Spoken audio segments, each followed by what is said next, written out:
Bonjour à tous, je suis très heureux de vous retrouver dans ce nouvel épisode de On va déguster sur NRTV avec la cave de la Creusa où on en apprend plus à la fois sur le vin et sur le métier de vigneron. Salut Laurie. Salut. Je suis très heureux de te retrouver aujourd'hui pour parler de vin et cette question que j'aimerais te poser, quel est le raisin le plus cultivé sur la côte?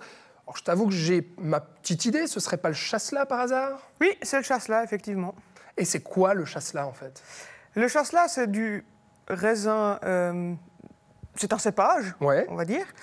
La petite particularité, c'est qu'il n'y a qu'en Suisse où c'est du vin qui est fait avec.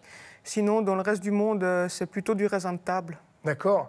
Et qu'est-ce qui change en fait entre les cépages, entre les raisins finalement? Qu'est-ce qui donne le nom chasselas à ce raisin? Bonne question. Oui, excellente question. C'est celui qui l'a inventé qui a dû appeler ça chasselas. Hein. D'accord. Et le chasselas, alors historique effectivement sur la côte, quel est son avenir, notamment avec les problématiques de réchauffement climatique? Est-ce que le chasselas est amené à rester, à disparaître? Non, le chasselas est amené à rester.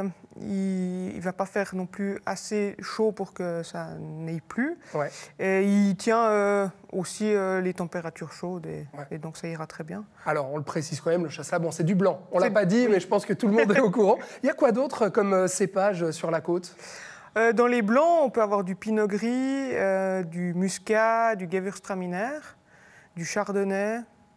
Après, il y a des rouges où on peut avoir du gamaret, du gara noir, du pinot noir. Ouais. Et qu'est-ce qui change en fait entre les cépages, entre les raisins? C'est la sucrosité, c'est l'acidité, c'est les deux, c'est quoi? Alors, entre blanc et rouge, déjà, Oui, alors oui. la couleur. Mais entre les différents blancs, par exemple? C'est comme les géraniums, on va dire. Ouais. Tu as des géraniums montants, des géraniums tombants, tu as des bleus, des jaunes, tout ce que tu veux.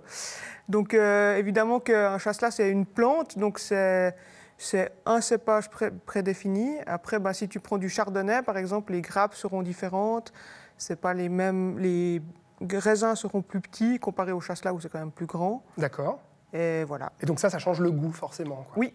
Ça change le goût du vin. Voilà un petit peu ce qu'on peut dire sur les cépages de la côte et puis en particulier sur ce fameux chasselas. Merci Laurie. De rien. Et merci à vous. On vous donne rendez-vous la semaine prochaine pour en apprendre plus sur le vin dans On va déguster. Ciao.